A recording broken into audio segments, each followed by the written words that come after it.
Eh bien, le bonjour à toutes et à tous à Tortou. Bienvenue dans l'émission Comme toujours, comme toujours, une émission consacrée au patrimoine, les savoir-faire d'hier et d'aujourd'hui. Et puis aujourd'hui, on va parler boissons pétillantes, alcoolisées et non alcoolisées, au pétille.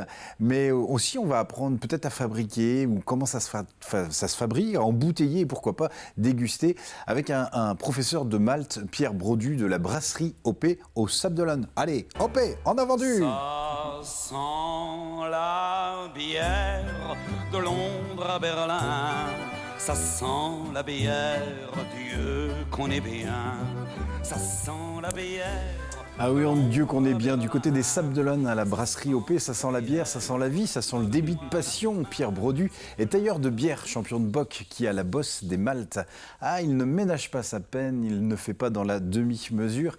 Il démarre au quart de tourbe et n'hésite pas à courir plusieurs levures à la fois pour partir à l'assaut des cols de mousse.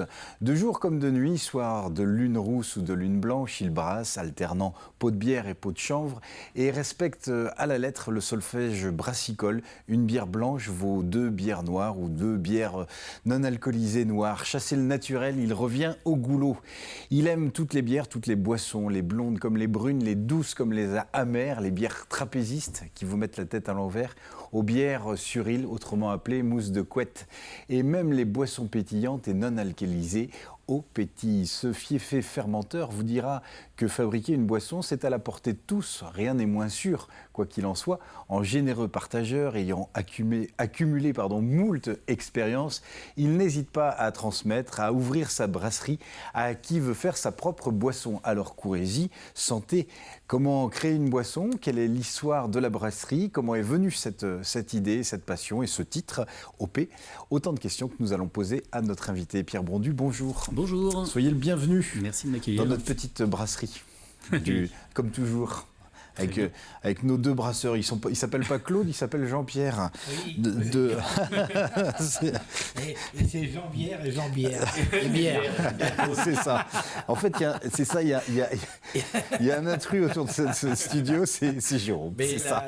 Ils sont tous Pierre. Oui. Non, mais Jérôme, c'est très très joli. C'est beaucoup plus original que Pierre, Jean-Pierre. Voilà. Oh non, je suis pas Jérôme, sûr. c'est très très intéressant comme prénom. Bon, vous allez bien. Oui. Vous êtes deux fermenteurs aussi à vos heures. Oui, et puis je prends souvent de la levure de bière ou au naturel ou en comprimé. Ouais, non, mais c'est très bon pour la santé, pour les intestins. Bon complément alimentaire. À dose normale, bien sûr. D'accord. Voilà. Et vous faites aussi des boissons non alcoolisées. Je me souviens qu'il y a des émissions où vous nous avez fait goûter aussi. La limonade que j'avais fait, oui, il y a quelques années, j'avais fait de la limonade. Exactement. Ah ouais, c'était intéressant à faire. Ah, c'est pour ça que je disais qu'il y avait un créneau sur la limonade. Les boissons, là, c'est autre chose. C'est bien meilleur, c'est la taille au-dessus, la limonade. Différent. Voilà, oui. Et au menu, vous nous parlez de quoi, Jean-Pierre? Alors, j'en ai parlé que je vous donnerai la recette des citrons confits, puisque c'est encore la saison des agrumes, citron, pamplemousse, orange, etc. Et donc, des citrons confits, on peut les réaliser soi-même, c'est assez facile, on les stérilise et on peut les conserver un petit moment. Il n'y a aucun problème. Et en parlant de bière, toutes les recettes à base de vin peuvent se faire avec de la bière. Moi, j'aime bien la bière brune, vous en avez une excellente. Tout à fait. Voilà. Et des recettes de vin, on peut les dupliquer avec de la bière, comme la carbonate qu'on dit flamande, voilà. Mais il y en a plein d'autres recettes qu'on fait avec de la bière. Et puis il y a un sujet autour du citron qui se marie bien aussi avec l'histoire du soda. Complètement. Le citron fait bien, partie également des boissons à base des agrumes dont on peut faire des sodas. C'est un grand bonheur. Et Jean-Pierre Bertrand, la boisson également, le soda, la limonade, vous avez des archives là-dessus? Disons que voilà, avant qu'arrivent ces produits, parce qu'ils arrivent vraiment dans les années 60, tout ce qui était soda à l'orange, au citron, moi je me souviens de ça gamin, quand c'est arrivé. C'était les débuts. Avant, vraiment petit, dans nos campagnes, ça n'existait pas. Par contre, la limonade, offrir une limonade à une jeune fille, c'est vrai. C'était le nec. Ah. Oh bah oui. Donc on parlera de limonade. D'accord. Ok. Bon, très bien. Découvrir tout ça. Merci beaucoup. Donc, puis vous intervenez quand vous voulez. Vous pouvez même goûter si le cœur vous en dit. Mais attention, avec modération pour ce Bien qui est de la sûr, bière. bien sûr. Ah ben, la bière, on est habitué. Vous êtes habitué. On y va avec modération. Toujours. C'est ça. Tout le temps. Oui, Toujours. parce que l'abus de bière peut accélérer la mise en bière. Donc, Pierre Brodu, c'est quoi le concept de OP? Donc OP, c'est la brasserie, c'est ça? Ouais, tout à fait. Moi, j'ai créé la brasserie il y a 5 ans maintenant, donc j'ai fait une formation initiale en chimie à Lille. Ok, donc en fait, d'accord. c'est là-bas que tout s'est retrouvé. Ouais. C'est le process, transformer la matière, travailler Ouais. vraiment les ingrédients. Enfin, les ingrédients à l'époque, c'était plutôt des molécules chimiques que vraiment Oui, oui, des ouais. houblons et malt.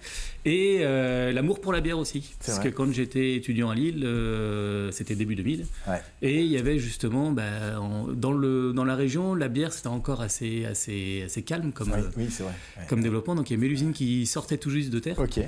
Donc c'était tout récent. Et puis Ouais. voilà, c'est vraiment là-bas que l'idée est venue, sans pouvoir la concrétiser directement en sortie d'école. Parce que D'accord. voilà, faut un Ouais. peu d'expérience. Mais Ouais. voilà, c'est vraiment...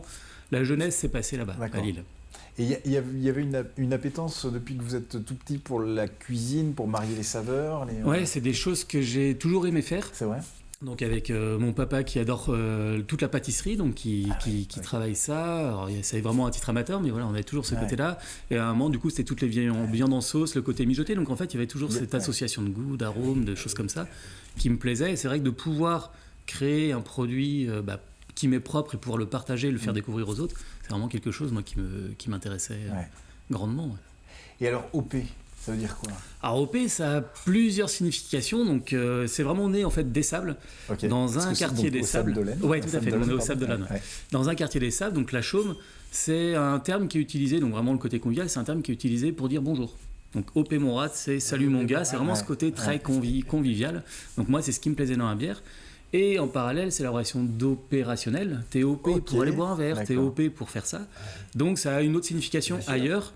Donc convivialité. voilà, toujours cette convivialité que je recherchais, Ouais, et ouais, c'est ouais. vraiment ce que j'aime dans ce produit-là, c'est ce côté convivial, le partage et l'échange. Et Jean-Pierre, OP, des fois j'ai entendu OP, on a vendu, non? C'est pas Oui, ça? oui. Ça se dit. Hop, c'est- Hop, on a Hop, vendu. oui, oui, Et alors, pour voilà. lancer quelque chose. lancer. Hop, oui, oui. On paie mon C'est dans- vrai que Ça pétille déjà, C'est ça dans donne nos l'élan. expressions. Ouais. Ouais, tout à fait. Ouais. Et alors qu'est-ce qu'on retrouve à OP? Alors OP, nous on est parti initialement sur de la bière, c'était vraiment notre cœur de métier. Donc on a aujourd'hui 6 bières dans nos gammes. Donc ça va de la bière blanche, donc le côté céréalier qui va ressortir, une bière blonde, voire des notes d'agrumes, une très légère amertume. On a des IPA, donc vraiment portées sur le houblon avec une amertume plus prononcée et aussi beaucoup d'arômes fruités. Et on a une bière noire, donc vraiment le côté torréfié qui va ressortir. Donc on travaille avec des céréales torréfiées, on travaille avec différentes choses, donc c'est vraiment intéressant. Donc c'est vraiment cette gamme-là, et après on travaille plein de bières éphémères, donc en collaboration avec d'autres brasseries. Ouais, Donc on a fait des collabs avec des brasseries de Luçon, avec une brasserie du Poiré-sur-Vie. Ok, les mangeurs de lune. Les coureurs de lune, Les ouais. coureurs de lune, Ouais, pardon. tout à fait. Donc c'est vrai que c'est les choses là qu'on aime faire. On fait aussi des collaborations avec d'autres artisans. Ok. Donc on a fait une avec un torréfacteur des Sables. Donc on a fait ça s'associe. une bière noire à 10 degrés d'alcool, D'accord. infusée au café, c'est génial. avec du vieillissement en barrique de rhum. Donc on a vraiment des arômes très complexes qui sont assez sympas. On a fait une bière avec Vincent Vallée, donc c'est un chocolatier des Sables. Des sables. Donc on a intégré un praliné noisette pistache dans une bière noire aussi. Excellent, d'accord. Donc l'idée c'est vraiment de travailler ça. D'expérimenter, de chercher, ouais, c'est explorer vraiment les ce goûts côté-là. et les saveurs. Ça C'est- ressemble à des sauces. Ouais, Un peu, ouais. c'est C'est vrai. la base qu'on peut y apporter, les personnalités différentes. ouais. Des similitudes.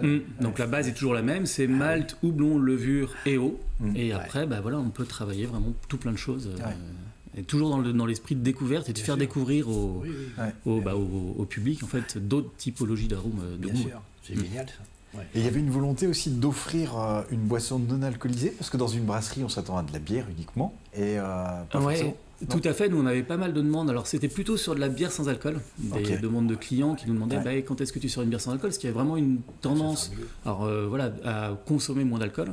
Et du coup, voilà, les gens qui conduisent, par exemple, ou Oui, des, oui, bien des- sûr. voilà, il y a des personnes qui Ouais. ne peuvent pas Ouais, forcément ou qui consommer. boivent pas, ouais, puis- Donc voilà, il y avait cette demande-là, et en même temps, j'avais envie, moi, de proposer aussi un produit qui soit ouvert à plus de personnes que juste aux consommateurs de bière. Ok. Donc c'était un petit peu l'idée, c'est pour ça que partir sur, on appelait ça au pétit, donc toujours le côté OP, mais avec le côté pétillant. L'idée c'était vraiment ça, c'était de proposer une autre typologie de boisson qu'une bière sans alcool pour vraiment être ouvert Ouais, à tout public. d'accord. Donc mes enfants, les premiers, ont servi de cobayes. C'est vrai. Donc là aussi, on essaie de marier des agrumes, parce que c'est quoi dans les propositions d'Opétit? Alors aujourd'hui, on en a 3 dans la gamme. Donc on a une qui est portée sur 3 agrumes. Donc on est sur du citron, citron vert et clémentine corse. On avait fait cet été avec de l'orange sanguine. Là, l'idée, c'est de travailler justement en fonction de la saisonnalité et la disponibilité des agrumes, parce qu'on travaille tout en bio. Donc voilà, on a aussi cette contrainte-là. Cette ligne-là. Ouais. Et on a ajouté du poivre de Timut avec.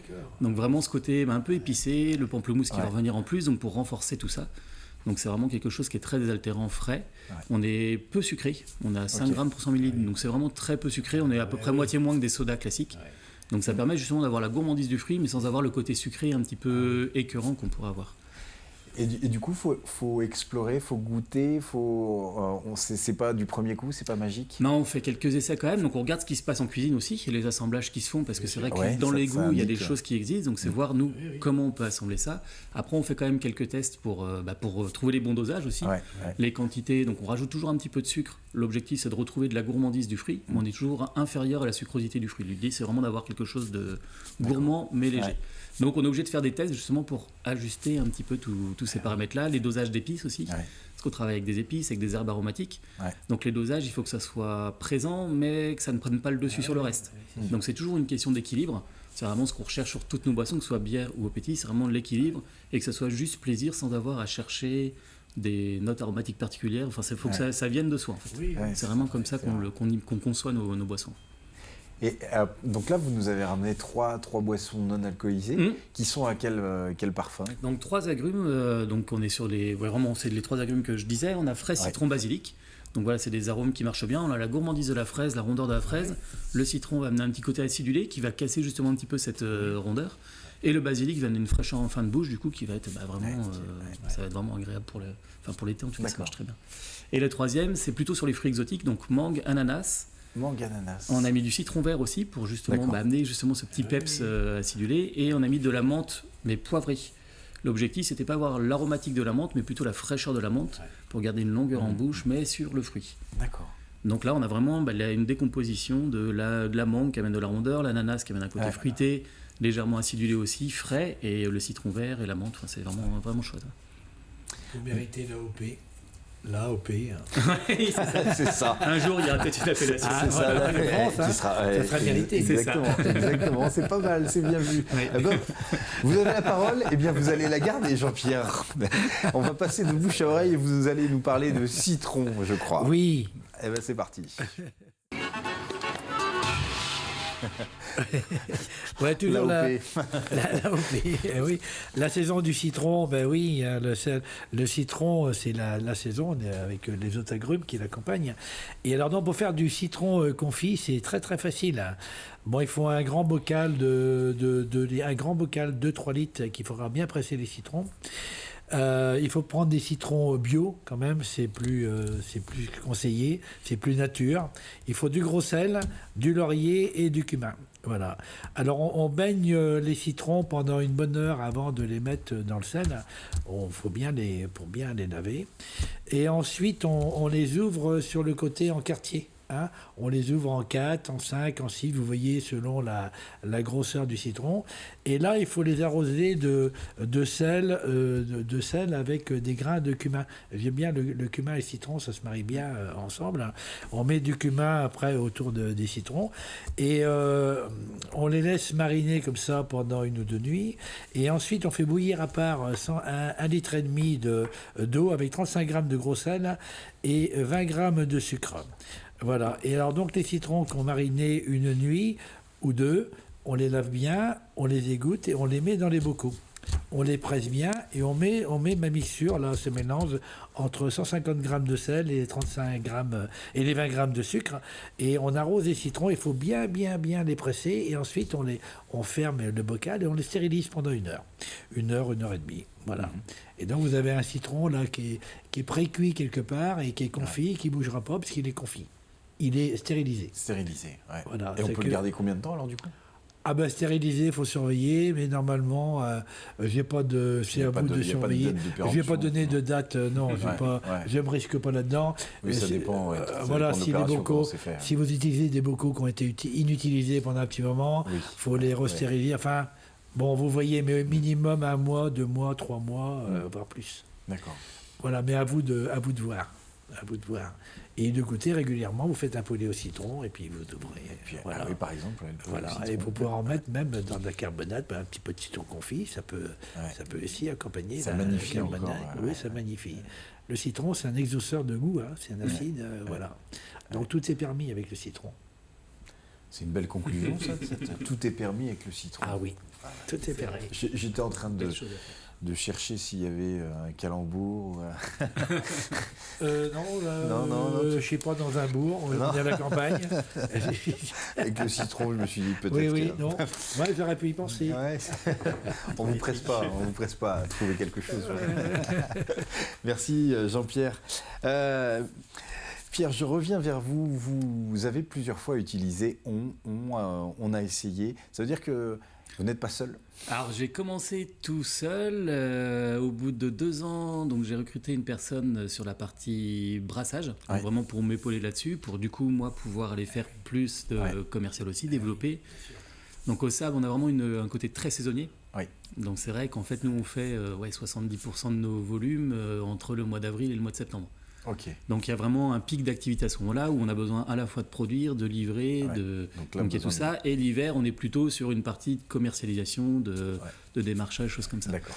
Donc je dis en fait j'ai une tendance, j'aime pas prendre les choses pour moi, c'est une générale, c'est mais quand même, travail. c'est vous le capitaine. Ouais. Très bien. Quand vous parliez d'une production, donc beaucoup au beau jour, on est sur quelle production? Alors nous, en bière, l'année dernière, Ouais. on a produit 550 hectolitres, donc c'est 100 litres à chaque fois, donc c'est 55 000 litres. D'accord. Sur l'eau pétille, on l'a sorti à partir du mois de juillet, et on a brassé 6 000 litres là depuis. Ça dépasse ce que vous pensiez ou vous êtes dans les... Ça suit à peu près ce que j'avais imaginé. C'est vrai. Ouais. Donc malgré la période Covid, nous on a ouvert en 2019, donc il y a eu quand même cette période-là. Mais c'est vrai que ce que je disais, c'est que le fait qu'on ait vraiment quelque chose de très saisonnier, en fait, on a eu des saisons au Sablon. Malgré nous, tout. potentiellement, on a été quand même moins impactés que des brasseries qui pouvaient être implantées un peu plus dans les terres. Ouais. Parce que les restaurants ont ouvert, les bars étaient ouverts, les gens sont quand même venus en vacances et encore peut-être même plus parce qu'ils ne pouvaient pas forcément voyager. Donc en fait, je pense qu'on a été moins impacté sur le développement de la brasserie que d'autres brasseries, d'autres confrères. Tout à l'heure, au cours de la conversation, vous avez cité plusieurs bières, vous avez parlé de Mélusine, vous avez parlé des coureurs de lune. Comment on existe vous faisiez le constat aussi qu'à une époque, il y avait Mélusine sortait, vous commenciez à préparer votre projet. Aujourd'hui, le paysage des brasseurs a un peu changé. Comment on fait sa place? Pour moi, c'est par le goût. C'est vraiment par le goût, c'est être présent, c'est aller faire goûter les produits aux professionnels. Ouais. Donc on travaille, nous, on est distribué par le réseau CHR, donc c'est café, hôtel, restaurant. On travaille avec des épiceries vrac, avec le réseau bio. Mais on a fait le choix de ne pas forcément aller en grande distribution. D'accord. Donc c'est un parti pris, mais ça permet justement voilà ce que j'expliquais, c'est qu'on a une très grande variété de produits. Ouais. Et que par les professionnels du goût, eux sont à même de pouvoir expliquer les différences entre tel produit et tel produit. Donc c'est vraiment moi là-dessus que j'ai souhaité orienter et de me placer en tant que acteur du goût, ayant des caractéristiques spécifiques à mes produits. Par les collaborations, ça permet aussi de se faire connaître des clients des autres brasseries, et ainsi de suite. Donc c'est vraiment un maillage qui est assez important. Et d'essayer de jouer la relation directe, immédiate avec les consommateurs. On le fait aussi, ouais. Donc nous, la brasserie est ouverte et en fait, on ouvre au public tous les temps où on est présent à la brasserie. D'accord. Donc les clients peuvent passer à n'importe quel moment. Donc on soit en train d'embouteiller, en train de brasser, on peut expliquer justement ce qui se passe. Participer. C'est possible. Après, il ne faut pas qu'il y ait de risques ou de choses comme ça, mais c'est vrai que on propose nous des visites, on propose des choses comme ça. Éventuellement, alors on n'a pas de partie atelier de brassage à proprement parler, donc c'est vrai que la partie où les gens viennent brasser eux-mêmes leur bière, on n'est pas équipé pour, et c'est vraiment une autre organisation. Par contre, des gens qui veulent venir découvrir comment on fait, nous, ils peuvent venir passer une journée, ça s'organise. Une entreprise soucieuse de l'impact environnemental, vous parlez de bio, vous parlez aussi le choix de ne pas être distribué en grande surface. C'est aussi toute une réflexion sur les contenants, Oui, tout à fait. Ouais. Nous, depuis le début, en fait, donc suite à mon école d'ingé en chimie, Donc c'était chimie, gestion des risques industriels et tout le côté environnemental, donc traitement de l'eau et tout ça. Donc c'était vraiment tous ces enveloppes-là. Et j'ai fait un master en éco-conception. Donc éco-conception, c'est comment on intègre l'environnement dans la conception de produits. Donc suite à ça, j'avais travaillé dans le groupe Beneteau sur les mobilhomes. Donc pas grand-chose à voir. Non, en tant qu'ingénieur innovation. Donc c'était justement faire des tests de nouveaux matériaux, essayer d'optimiser tout ça. Et voilà, la brasserie est arrivée après ça, donc ça m'a permis d'avoir une première expérience. Et quand j'ai créé mes produits, le but c'était vraiment de le faire, mais en limitant au maximum notre impact sur l'environnement. Donc c'est vrai que le bio a été une évidence tout de suite. Je voulais mettre en place, on travaille avec des bouteilles consignées exclusivement. Donc sur l'eau pétille, sur les bières, sur les grandes bouteilles. Et je voulais du coup mettre en place un système de consigne qui était peu développé, c'était il y a 5 ans. Oui, à l'époque. Là maintenant il y a une association qui existait déjà sur sur la Loire-Atlantique et qui s'est développée sur les Pays de Loire, s'appelle Bout à Bout, qui est basée à Rezé. En fait, eux qui font tout l'aspect logistique justement de la consigne. C'est vachement bien. Donc ils mettent en place, ils mettent à disposition des casiers. Là ils viennent d'ouvrir un centre de lavage à Rezé. Et du coup, en fait, nous, nos bouteilles, on les récupère auprès de nos clients. On les envoie directement là-bas, elles sont lavées, on les rachète, et du coup ça permet d'avoir une boucle et de réutiliser les bouteilles le plus longtemps possible. Ça correspond à la philosophie de la brasserie, de toute cette identité. Les valeurs que vous portez. Oui, tout à fait. C'est bien. Donc on le porte au niveau associatif aussi, on est partenaire de la Water Family. Alors c'est quoi ça ? La Water Family, c'est une association, en fait, nous on avait été contacté par Benjamin Dutreux, c'est un skipper du Vendée Globe, qui lui est le représentant voile pour porter les couleurs de la Water Family. Donc c'est une association qui fait tout ce qui est sensibilisation environnementale dans les écoles.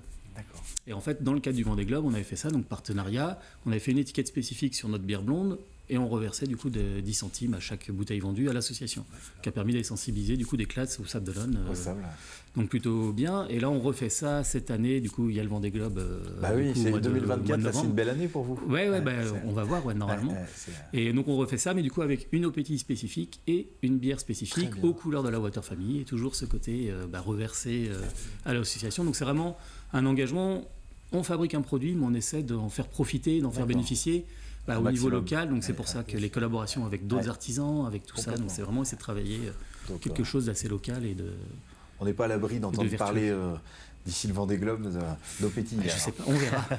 Je le souhaite. On le souhaite aussi. Des bateaux, des navigateurs. On est partenaires, donc. ça serait bien. Oui, tout à fait. Vraiment. C'est tout le bonheur qu'on vous souhaite. J'aimerais bien, c'est fait partie des projets. On va passer la parole à Jean-Pierre Bertrand pour sa chronique de bouche à oreille. Il va nous parler limonade. Oui, c'est plutôt nos témoins qui vont parler de limonade. Ah bon ? Bah oui. Je pensais que vous alliez tout nous dire des recettes. Mais oui, mais c'est vrai que on l'oublie un peu, la limonade. Ouais, c'est vrai. C'est plus dans nos habitudes quotidiennes, alors qu'elle était omniprésente. On allait boire une limonade et on prenait une bière limonade. Oui, le panaché. Un rosé limonade. C'est fou ça. Et oui, tout ça, il y avait ces coupes. T'as connu ça ? Ah, mais bien sûr. Il y a un rouge limonade. Bien sûr, oui. Oui. Un rose limaille. Oui. Rouge limaille, c'était un rouge de la limonade. Qu'on associe à la limonade. Oui. Et ça, on n'entend plus parler de tout ça. Et là, on va entendre donc Jeanne Doucet, qui est de Longève, qui est née en 1920 et qui se souvient, dans son enfance, des premières limonades à la table. À la table, d'accord. À la table chez elle. Bon, on va écouter. Est-ce qu'on distribuait donc du vin Ah bah oui, alors on avait des rafraîchissements tant qu'on voulait. Si on avait envie de boire, on demandait à boire. Ah, il y avait des jus de fruits, des limonades. C'était de la limonade en général. Et on versait du vin avec de la limonade, ou de la limonade pure. Il n'y avait pas de toutes ces boissons sucrées qu'il y a maintenant aux fruits, il n'y avait pas ça. Non. La limonade, elle était faite par qui ? Ah bon, on achetait ça en général chez le marchand de vin, quand même, la limonade. Faisait partie des frais qu'on faisait. Mais tout à fait au début, quand j'étais toute petite, je ne sais même pas si c'était pas que le vin qu'il y avait et de l'eau, tout simplement. Même sûrement, parce qu'on achetait le moins possible de choses. C'était un peu c'était encore l'économie fermée. Il n'y a pas que la limonade. Au pétille aussi du côté des chroniqueurs. Deux chroniqueurs pétillants qui nous racontent leurs anecdotes. Dans le temps, les marins qui revenaient, des fois qui buvaient un petit peu, ils disaient « Mais toi, t'as pas une goule à boire de la limonade ?» Et alors des fois, c'est pas parce qu'ils buvaient trop, c'est qu'ils étaient relais aussi par l'air marin. Il y avait aussi, bon, voilà, enfin, c'était le terme. Au pétille. Au pétille. On va entendre Madame Madeleine Chapitreau, qui est née en 1924 à Puyraveau. Ah. Voilà. Et en écoutant toutes ces archives, j'ai découvert que d'avoir des sirops pour améliorer la limonade et l'eau, c'est pas d'aujourd'hui non plus. Hein, on va l'entendre parler du cassis. Ah oui, qu'on mettait dans la limonade. Oui, pour la limonade et faire sa liqueur. Ah, d'accord.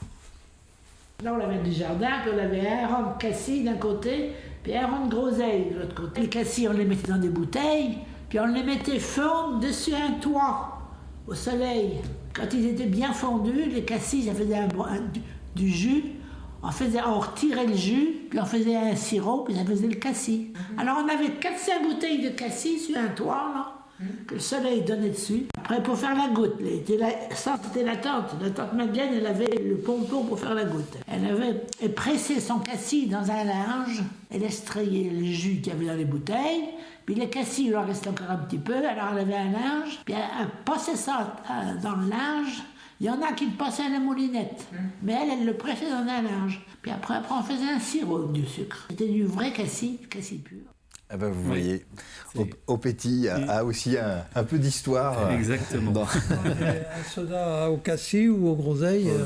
Il y a des on projets. rentre dans les mœurs vendéennes. Pas de soda, mais toujours dans l'esprit, mais avec des typologies fruits rouges, autres. Il y a ça fait partie des. On ira goûter chez vous. Avec plaisir. Ça se passe au Sable-d'Olonne. Exactement. Merci pour cette émission, votre venue est une émission pétillante. Avec Merci plaisir. beaucoup. Merci les Jean-Pierre. Et puis on va se dire à bientôt. À bientôt. Allez, à bientôt.